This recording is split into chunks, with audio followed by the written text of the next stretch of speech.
Hey there, guys. All right, today we are back with some more History Matters, and today we are answering the question that I have honestly wondered for quite some time, and I just have not really looked into it.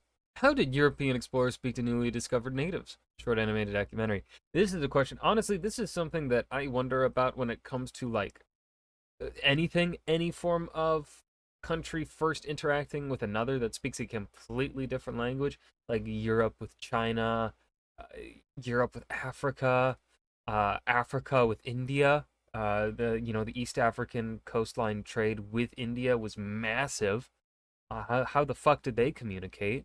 And then of course, European explorers with Native Americans, um, Europeans with the Japanese, uh, and Shogun makes me want to say the Japans.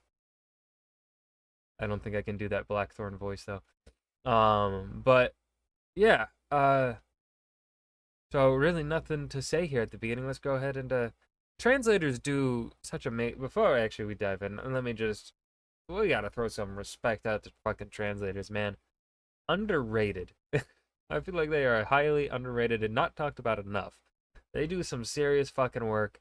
Uh, they are honestly a capstone, uh, or a key pillar to understanding the past. Because without them, oh boy, we would know very little.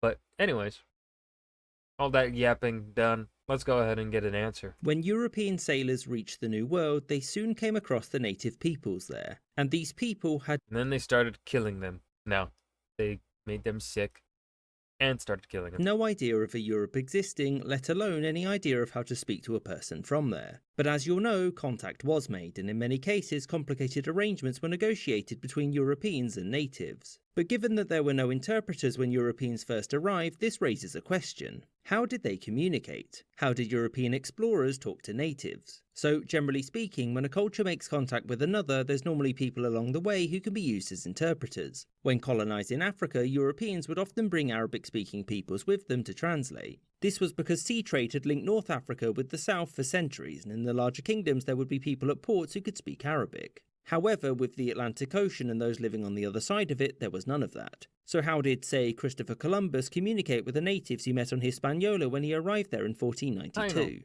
Well, for this, they used the only correct form of communication. They used signs. Now, this was Oh, mostly sign language, like pointing to things and saying its name or acting something out and then saying the word no. for it. But they would also make crude drawings as things became more complicated. This covered most of the basics, like food, shelter, Jesus, gold, and boats, but The basics: food, shelter, gold, Jesus. Okay, yeah. I mean, this does make sense. What about the more complicated things? 'Cause this still doesn't really. any Yeah. complicated discussions would require a full translator. And since it would be pretty difficult to ask a native using a sign if they'd like to get on this ship and head back to Spain over an ocean for an immersive crash course in Spanish so he can act as the translator in the future for us, they settled for another option. They took him forcefully. Is that's the answer, isn't it? Kidnap. Yep. Uh,